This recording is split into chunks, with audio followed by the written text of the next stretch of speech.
So hello friends, welcome to the video. तो जो हमारी रिवीजन सीरीज चल रही है उसमें अब एलआरडी के वीडियोस भी काफी आ रहे हैं। उसी में एक टॉपिक आज हम लोग लेने वाले हैं। डीआई का एक टॉपिक है, इसका नाम है ट्रायंगुलर ग्राफ जो होते हैं। ठीक है। तो basically it's just graphical way to represent some data. तो उन्हीं में से एक का पार्ट है जिसको हम सॉल्व करेंगे, that how to read this graph and how to solve the question. ठीक, तो एक सेट लेंगे उसमें जो कैट में आ चुका है। बेसिकली देखिए, ट्राइंगल वाले में कई बार एक वेब शेप्ड फॉर्मेट भी आता है, या फिर ट्राइंगल इनसाइड अ ट्राइंगल जो हम लोग आज करने वाले हैं, या कुछ और भी। हम कुछ फॉर्मेट्स कवर करेंगे, बट ऑब्वियसली कुछ और नए फॉर्मेट्स भी आ सकते हैं। They are just a way to represent your data in a more convenient way. तो उसको चैलेंज मत मानिए, कुछ नया भी आपको तरीका ग्राफिकल आ जाए डेटा को रिप्रेजेंट करने का, वो और चीज को बेटर रिप्रेजेंट करने के लिए ही होता है। तो उसमें चिंता की बात नहीं, अच्छी बात है। बस उसके बेसिक रूल समझ लेना कि वो क्या रिप्रेजेंट कर रहा है, दैट इज इट। फिर आराम से सॉल्व कर लोगे आप। ठीक है, तो चलिए देखते हैं क्या करना है इसमें। ऐसे सवालों में कई बार हमको जो ग्राफिकल फॉर्म में डेटा दिया होता है, कई बार उसको टेबुलर फॉर्म में कन्वर्ट करना पड़ता है कि सारा डेटा साथ में दिखता रहे और मिसिंग वाले को भी हम लोग जज कर पाए कि क्या वैल्यूज वो ले सकता है। ठीक है, कई बार सवाल उस पे आ जाते हैं। ठीक, तो ये पूरी कहानी देखते हैं, how to read it, tabular में कन्वर्ट कैसे करना है, क्वेश्चन सॉल्व कैसे होंगे। ठीक है।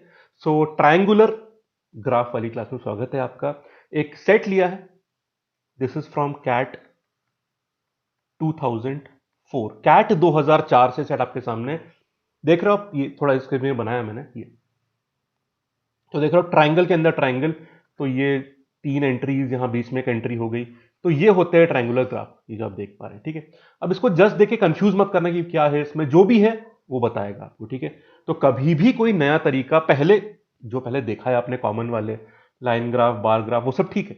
पर अगर कोई नया फॉर्मेट भी मिलता है, टेंशन की बात नहीं है, वो समझाएगा कि क्या करना है इसमें। ठीक है, तो I will suggest one thing, that give it a try. तो मैं थोड़ा ये छोटा कर लूँ, आप स्क्रीनशॉट ले लीजिए। स्क्रीन छोटी कर दी है, आप स्क्रीनशॉट लो और एक बार ट्राई करो। ये रहा main question along with the diagram, ये रहे सवाल। ठीक है, तो एक बार ट्राई करना, फिर मैं सॉल्व कर रहा हूं, देखना मैच कराया नहीं। चलिए, let us read the rules. तो coach John sat with the score card of Indian players from the 3 games.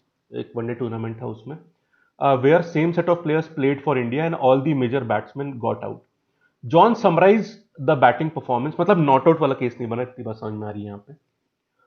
Through 3 diagrams, तो जो पिछले मतलब 3 गेम से उनकी बात कर रहे हैं, against Australia, against south Africa, against Pakistan.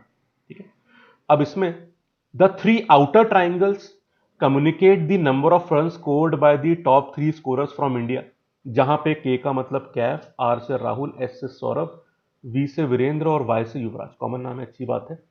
Middle triangle denotes the percentage of total score that was scored by top 3 Indian batsman in that game. बस फ्रेंड्स, यही है पूरी कहानी इस फिगर की।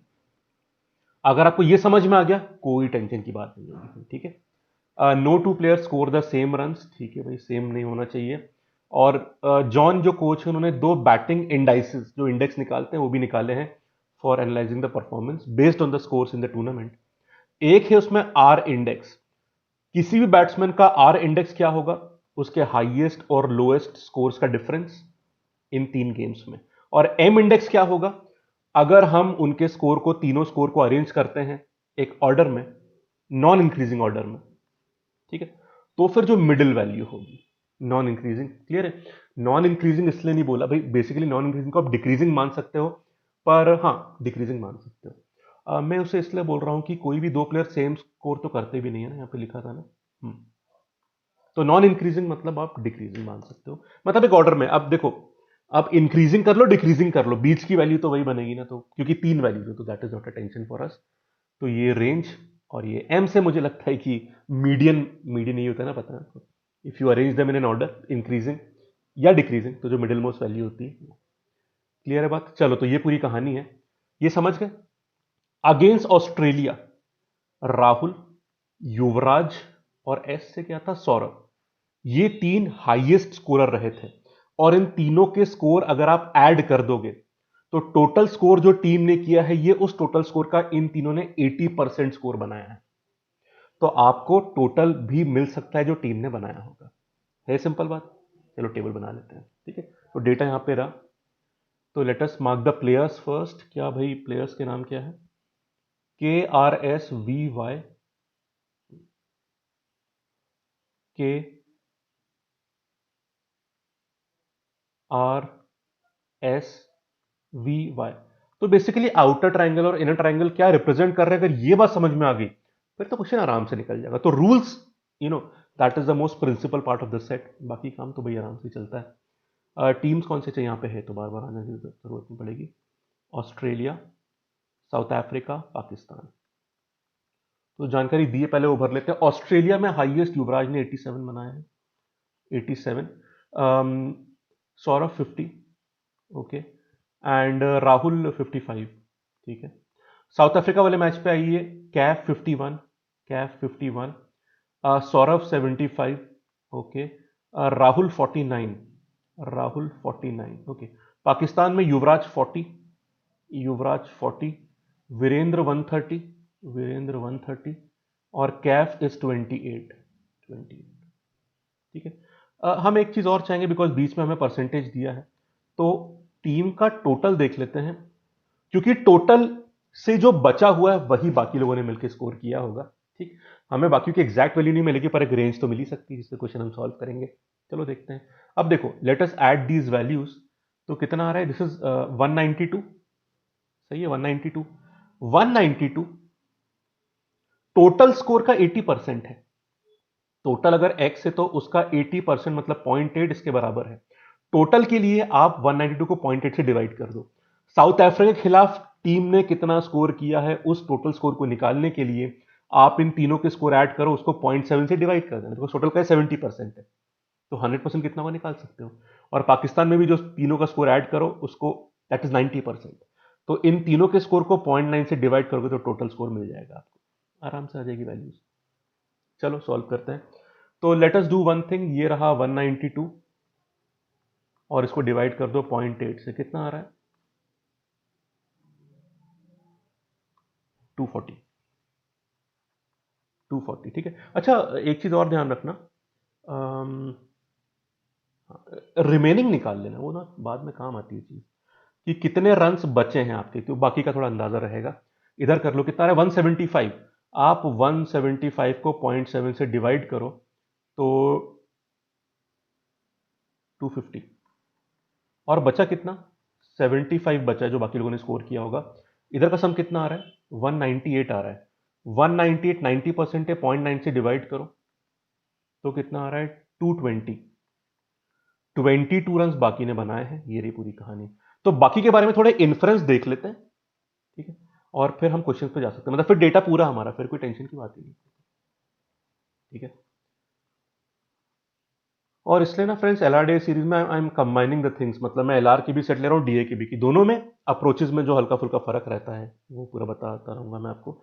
अब एक ध्यान रखना फ्रेंड्स, हम बचे हुए दो प्लेयर्स के स्कोर्स एग्जैक्टली नहीं बता सकते, पर जो हम इंडिकेशन दे सकते हैं, एक तो उसका हाईएस्ट मतलब उसकी रेंज निकाल सकते हैं, पर ध्यान रखना इनमें से जो भी वैल्यूज हैं, चौथे और पांचवें प्लेयर के रन्स उससे कम होने चाहिए, क्योंकि टॉप 3 हैं लोग, तो उसके बाद ही उनका नंबर आना चाहिए और सेम नहीं हो सकता, ठीक है। फॉर एग्जाम्पल इधर देखो आप, 49 से कम मतलब चौथे वाले के हाईएस्ट स्कोर 48 हो सकता है, keeping in mind the remaining total. चलो देखते हैं। अब 48 रन बाकी है, तो बाकी के स्कोर कितना हाईएस्ट हो सकता है, 48 से ऊपर ही है बाकी तीन, तो ये 48 के बराबर या उससे कम हो सकता है। अब देखो क्या हो सकता है कैफ 48 हो और ये वीरेंद्र 0 हो जाए, या ये 47 और ये 1 हो जाए, फिर ये 48 हो जाए वो 0 हो जाए, कुछ भी हो सकता है, बट इतना कह सकते हैं कि दोनों की अपर लिमिट क्या होगी, 48। हाँ, कीपिंग इन माइंड कि भाई ऐसा नहीं कि दोनों 48 कर दो आप, उनका सम 48 है, तो कोई एक 48 कोई दूसरा 0 हो सकता है, तो बढ़िया रहा ये। इसमें 75 आपको दिख रहा है, पर आप ये मत लिखना कि वीरेंद्र और युवराज का हाईएस्ट 75 होगा, क्योंकि इधर ये 49 दिख रहा है आपको, इससे कम चाहिए, तो रिमेनिंग टोटल इनके लोएस्ट वैल्यू से बड़ा आ गया, तो फिर हमारा बेंचमार्क या कट ऑफ यहां पे आ जाएगा, 48 पे रुकना पड़ेगा आपको, क्योंकि अगर 48 से ऊपर गए तो फिर ये टॉप 3 रहेंगे नहीं, आपका मेन डेटा काउंटर हो जाएगा, ठीक। इधर देख लो, लोएस्ट इज 28, रिमेनिंग उससे कम है, तो ठीक है, this will be less than equal to 22। Exact नहीं पता, पर एक मोटा मोटा रेंज तो दिमाग में आ गई। एंड ऑब्वियसली दो रिमेनिंग की रेंज आपस में डिपेंड करती है, ऐसे नहीं कि दोनों हाईएस्ट पे रख दिया आपने, ये आप समझते हैं। तो पूरी जानकारी टेबुलर फॉर्म में कितनी जल्दी और सिंपल तरीके से रख दी हमने। अब देखते हैं क्वेश्चन किस तरह सॉल्व कर सकते हैं। How many Indian players is it possible for how many players it is possible to calculate M index, तो कहां पे हम निकाल सकते हैं मीडियन वैल्यू। देखो क्यों पूछ रहा है, क्योंकि आपको ही पता है कि सबके एग्जैक्ट वैल्यू नहीं पता है। अगर सबके एग्जैक्ट रन पता होते तो हम सबके मीडियन और रेंज निकाल लेते हैं, सबकी नहीं पता वैल्यूज हमको। तो कितनों के लिए आप एग्जैक्ट निकाल सकते हैं मीडियन वैल्यू, देखते हैं। देखो जहां पे तीनों इंटरवल, अब जैसे मैं बात करता हूं कैफ की, यहां पे आप नहीं निकाल सकते क्योंकि ये 28 है, 48 से कम है। अब 48 से कम वैल्यू 28 से बड़ी भी हो सकती है और छोटी भी हो सकती है, ठीक है। तो वो मिडिल मोस्ट कैलकुलेट करना बहुत मुश्किल होगा, यहां नहीं निकाल सकते। राहुल में निकाल सकते हैं, ये अगर हाईएस्ट 22 भी हो गया फिर भी अरेंज करने पर 49 ही बीच की वैल्यू आएगी, यहां पे कर सकते हैं, यहां पर भी कर सकते हैं, यहां पर नहीं कर सकते। दोनों 48 से कम वैल्यूज अगेंस्ट ऑस्ट्रेलिया भी, अगेंस्ट साउथ अफ्रीका भी, फॉर वीरेंद्र। अब इनमें कौन बड़ा कौन छोटा कौन मिडिल मोस्ट वैल्यू होगा हमको नहीं पता। यहां पर भी सेम प्रॉब्लम है, ठीक है। 48 से छोटी वैल्यू 40 से बड़ी भी हो सकती है और छोटी भी। तो दो केस में आया बस, राहुल एंड सौरभ। तो कहां गया ये, टू, एग्जैक्टली टू में राहुल और सौरभ, मतलब we also know the players, और वो पूछा नहीं है, कोई बात नहीं। Two amongst the following player who can have the lowest R index from the tournament, चलो देखते हैं। अब देखो किसका रेंज लोएस्ट हो सकती है, अगेन एक पॉसिबिलिटी यहां पे आती है क्योंकि सबकी वैल्यू पता नहीं है। क्वेश्चन पढ़ लिया ना आपने, among the player mention who can have the lowest, can पूछा है, लोएस्ट रेंज किसकी हो सकती है, देखते हैं। देखो फ्रेंड्स, अब यहां पे जब इंडिविजुअल वैल्यूज ही रेंज में आ रही हैं तो रेंज भी एक रेंज में ही आएगी, ठीक है। एक सिंपल बात बताऊं, पहले आप ये निकाल लो कि भाई इनकी रेंज की हाईएस्ट और लोएस्ट वैल्यू क्या हो सकती है, ठीक है। फिर अपन देख लेंगे कि उस रेंज में लोएस्ट रेंज किसकी हो सकती है, विल सी, ठीक है। चलो तो देखते हैं यहां पे रेंज की हाईएस्ट वैल्यू क्या हो सकती है। हाईएस्ट वैल्यू की आप इसको जीरो कर दो तो 0, 28 और 51 कर दोगे आप, ठीक। अब रेंज हाईएस्ट यहां 51 हो सकती है और रेंज लोएस्ट कितनी हो सकती है, लोएस्ट तब होगी जब ये 20, भाई अब ये मत बोलना कि सर लोएस्ट थ्री नहीं, भाई अगर आपने इसको 28 के ऊपर लगे तो लोएस्ट 28 बन जाएगा। तो 28 में आप 51 माइनस करो तो ये 23 हो गया, ये लोएस्ट हो गया। यहां पे हाईएस्ट रेंज तो 55 हो सकती है और लोएस्ट रेंज क्या हो सकती है कि आप इसको 22 रख दो तो ये 33 हो जाएगा, ठीक है। यहां पे हाईएस्ट 75 हो सकती है, लोएस्ट क्या हो सकती है, आप इसको 22 रख दो तो ये 53 हो जाएगा, ठीक। यहां पे हाईएस्ट हो सकता है हमारा कितना, 130। लोएस्ट कितना, आप इनमें से, अब देखो लोएस्ट कैसे निकालोगे आप, इनमें से दोनों को रख दो 48।